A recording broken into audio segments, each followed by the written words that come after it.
Getup மாத்தின இடத்துல பேப்பரையும் ஆட்டைய போட்டு வந்துட்டீங்களா? பேப்பரை மட்டுமா ஆட்டைய போட்டுருக்கு, பேண்ட் சட்டையும் ஆட்டைய போட்டாச்சு. அண்ணே ஆளு சும்மா ஜம்முன்னு இருக்கீங்க. ஜம்முன்னு இருந்தா சந்தேகம் வராது. நீ ஏன்டா அப்படி குறுகுறுன்னு பாக்குற? ஆளு அடையாளமே தெரியலனே. கூறி கூட்டி கடலையே. நீங்க என்ன சொல்ல வந்திருக்கீங்கன்னா, நான் ஒரு கொள்ளைக்காரன், இதை படித்துவிட்டு ரூபாய் 3 லட்சத்தை பண்டல் கட்டி தரவும், இல்லை என்றால் துப்பாக்கியால் சுட்டு கொன்று விடுவேன். அதுதானே? படிச்சதை புரிஞ்சுக்கிட்டு சட்டுப்பட்டு அனுப்ப பாரு. அதெல்லாம் ஓகே சார். பூரா தப்பா எழுதிருக்கீங்க. பாரு, எட்டி பாரு.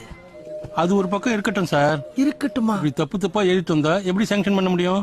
பிழை இல்லாம திருத்தி எழுதி எடுத்துட்டு வாங்க. போங்க. 4 பேருக்கு தப்பு இல்லாம இருக்குல்ல, அதுக்கு தகுந்த மாதிரி டிஸ்கவுண்ட் பண்ணி காசை கொடுத்து அனுப்ப வேண்டிய. அட விடுப்பா, மனுஷனுக்கு கஷ்டம் நஷ்டம் வரலாம் ஜகஜம். இத போய் பெருசா நினைச்சு ஃபீல் பண்ணிக்கிட்டு அப்பதான் என்னமோ முக்கியமான விஷயம் சொல்ல போறீங்க. சத்தியம் வாங்கினே அது என்ன?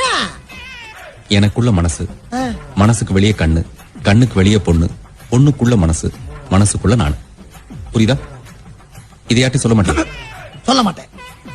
இத என்னால மட்டும் இல்ல, இந்த நாட்டுல இருக்க எவனாலையும் சொல்ல முடியாது. இதே மாதிரி வேற ஒண்ணு சொல்லட்டுமா? அம்மடி இருங்க, கையை கழுவணும். உங்க கையை இப்படி நீட்டுங்க. உங்க அப்பா பாட்ட முப்பாட்ட எல்லாரும் வேண்டிக்கிட்டு ஒரு 3 சொட்டு கீழே விடுங்க. விடுங்க விடுங்க. இப்ப திருட வந்திருக்குமா, தேவசனத்தை வந்திருக்குமாடா?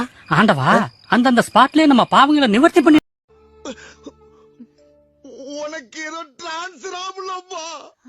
டிரான்ஸ்ஃபரா? ஆமாம்மா, டிரான்ஸ்ஃபர் வந்தா ரத்தமா வாந்தி எடுத்து மண்டைய போட்டுருவாங்களாம்ல, தெரியாதா உனக்கு?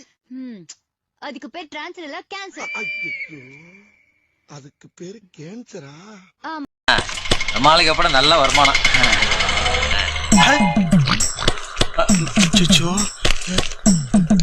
எல்லா காசையும் புடிங்கிடுவானே. ரைட். மூறப்ப சொட்டையும் சேர்த்து முடணும், முகத்தை மட்டும் முடப்படாது. எர்ரா காசை. காசு வேணா வாயால கேளு, அடிச்சா கேக்குறது. எனக்கு உள்வாடைக்கிட்ட எங்களை அடிச்சானே கேக்குறேன். எர்ரா காசை நானே எடுத்துக்கிறேன். யூனிஃபார்மையும் டோக்கனையும் நீ உள்வாடைக்கு விட்டுறாத. அப்படியே கோழி மட்டும். எங்கோ பிறந்து எங்கோ வளர்ந்த உன்ன மாமி மூலியமா கடவுள் என் ரூம் டாக்கிட்டான். God is great. கோர்த்து விட்டா வடிக்க பாக்குறேன். இரு உன்னை வச்சுக்கிறேன்.